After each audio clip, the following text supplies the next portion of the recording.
ГСП онлайн. Городские новости сейчас. Суббота, 13:00. Поле спорткомплекса «Нефтяник». Финальные игры по футболу среди предприятий «Газпрома». Отборочные игры прошли 2 недели назад. Они были разделены на 2 зоны. Юг сыграл в городе Мышкин, север – в Ухте. Теперь лучшие команды встречаются в нашем городе. 2 подгруппы, всего 9 любительских клубов. По результатам первых матчей определены полуфиналисты. Местный УАВР, Сосногорский и Мышкинский ЛПУ. Фавориты тут, можно сказать, 2.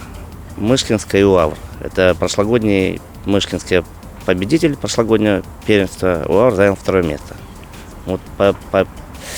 При определенных раскладах эти команды должны встретиться в финале.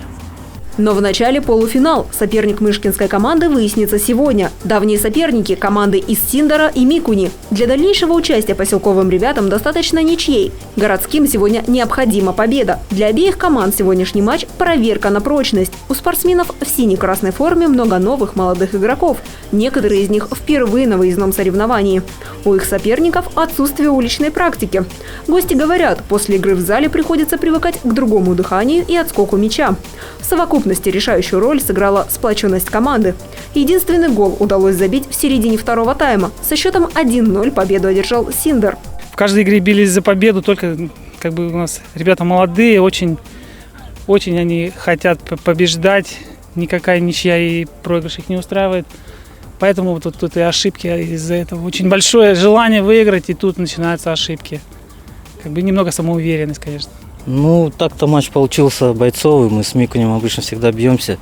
Сегодня нужна была или победа, или ничья. Иначе дальше там бы уже дальше били за 5 место. Так, в принципе, все получилось. Будем готовиться дальше.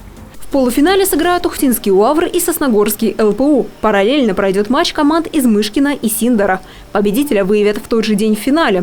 Завершит 3-дневный футбольный марафон награждения. Однако, что ждет победителей, пока держится в секрете.